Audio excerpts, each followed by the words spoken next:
Welcome to the New Shooter 101 Instructor Clinic. Thanks for watching. Our purpose in presenting this is to provide a place where firearms instructors can exchange ideas for training beginners in defensive handgun skills. Today's topic is teaching trainees how to deal with an active shooter situation.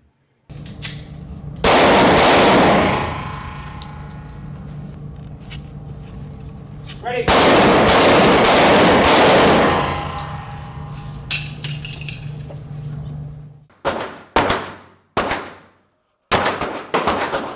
Today we're talking with Wu Chen and Gary Larkin. Welcome, gentlemen. They're firearms instructors with ADTA, that's the Armed Defense Training Association, a nonprofit located near Seattle, Washington, now operating in its 11th year.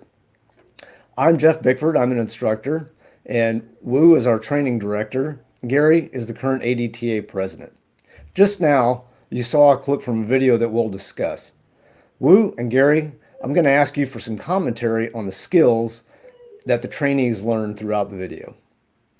Okay, Wu, do you want to say anything to introduce the video?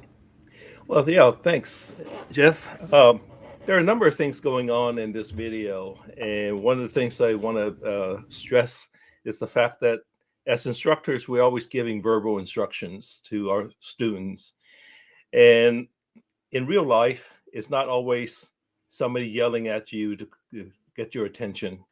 It's the visual. So for this video, what you'll see, Ron, the guy on my on the far left at the beginning of the video here, he's got a laser and he's pointing at the targets for Emma to be shooting at. Toward the end, you also notice that I also had a laser, and this way, Emma had to kind of identify two different targets. So using visual as well as audio, so we just kind of combine, those events so that the student can react properly. So at the very beginning, I was saying, sharper down, and then we start using the laser for that. So anyway, that's how the video is set up, and I'm going to go ahead and let you guys continue. All right, Gary, do you have anything to add? Yeah, I was going to say too, a lot of our drills are, just one person involved in the drill, but this one is a teamwork drill, and some of these skills that we learn at Armed Defense Training Association directly translate into church security teams and those kinds of things. And so this type of drill where you're using teamwork directly translates to that kind of teamwork needed type organization. So this has been a great drill to learn those kinds of activities. All right, and with that, let's go ahead and roll the video. Load, make ready. Chop her down, chop her down!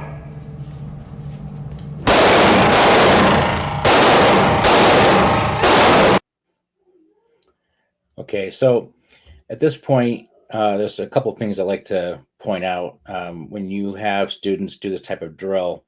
The first thing that I could improve on is if you notice my left arm is fully extended, my elbow is almost locked. You want to make contact with the person who's providing cover fire so that they know you're there and you can stay with them.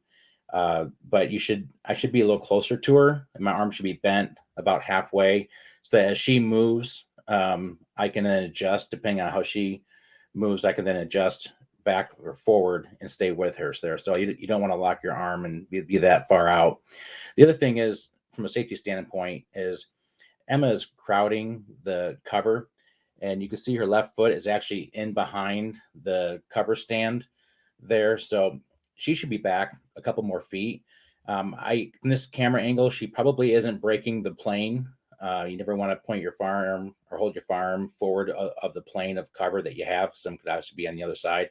But more importantly here, as your students are manipulating a course of fire, they should be back a little bit farther just from a trip standpoint, and there's no reason to be that close to cover. So go ahead and roll, Jeff. Watch the wall.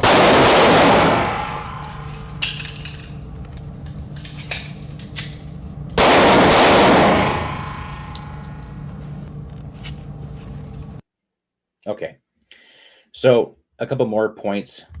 Emma had to do emergency mag chains, which she executed that very well. But as you can see, Ron, the range safety officer, and Wu are, there's a lot going on here. They're illuminating different targets that Emma has to then engage. So it's a very dynamic situation, and the more things that are happening in a course of fire, we tend to get sloppy with our fundamentals.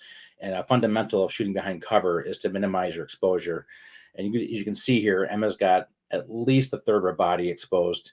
Again, we're starting to add more variables into the drill because it more represents a real life scenario. But this video is great because you can then, when you video someone, it's one thing to tell them that they're not minimizing their exposure. It's another thing for them to see it themselves, and they can really see how far that they are out. So this is a great critique for Emma to be able to see how she can minimize her body exposure from cover. And then in a moment here, as we roll the video forward more, I'm about to say I'm ready, which means that she's supposed to actually move. And you'll find out that I'm actually not ready. I don't have the person that we're rescuing actually up in a place where I can drag or carry. And you'll see that because I wasn't ready when I said ready in my communication, I ended up lagging behind Emma a couple steps, which exposed both my victim and myself to exposure to gunfire because I wasn't behind the person laying down cover fire. So go ahead and roll that, and you'll see what I'm talking about. Ready.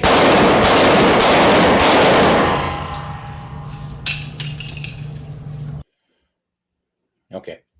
So the last point here is when you have students is having gear on the correct side of your body is important. So Emma is right-handed.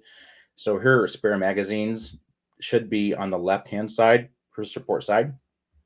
But she has a Smith & Wesson Shield, a 9mm, which is a very common carry pistol.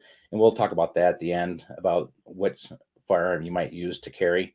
But because she's got her spare magazines on her right side, her strong side, she has to then transfer the firearm to her left hand, grab the spare mag with her right hand, and then she's got to switch them back to then put in the full magazine back into the firearm and get back in the fight. So she about triples the length of time it takes for her to do the emergency mag change. So having the right gear and have it on the right side of your body is really important here. All right, good. Go ahead and roll it. I see that, yeah.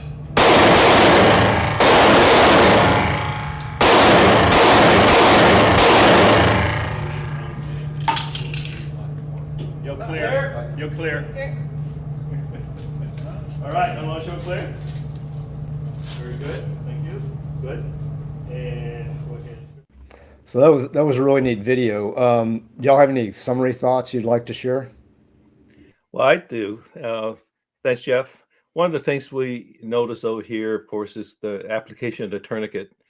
And as instructors, you want to make sure you have that your trainees know how to apply a tourniquet.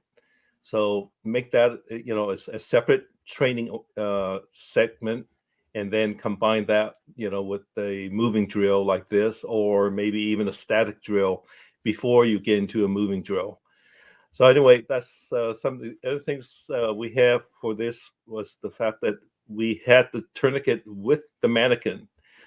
In real life, you're going to be carrying it, hopefully, a tourniquet with you, and approach the victim, the person that's down, and then bring out your tourniquet and apply it.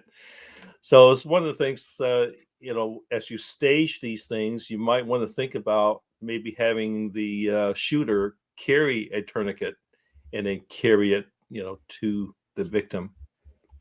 Okay, Gary, you have anything to add? Well, that's good, Wu. I think, like you said, breaking down those skills individually, focusing on those skills like tourniquet or shooting behind cover, practicing all those skills individually, and then bringing them together to a sort of a grand finale drill like we saw here is a great way. And then videotaping those grand finale drills where you've got all those moving parts, and we can see where we not necessarily get lazy, but just it's harder to stay focused on those skills when we're adding more layers. So videotaping is a great tool to be able to see how we're actually doing and be able to learn from it. The other thing is too is, you know, Emma had to change magazines, 2 different emergency mag changes. So I just would encourage your students to carry the largest firearm they can and still conceal, because obviously the more rounds you have and the longer sight radius of the firearm you have, and you know, just all the benefits of a larger firearm really come into play, especially when you're laying ground fire in an active shooter situation. So that's it for me.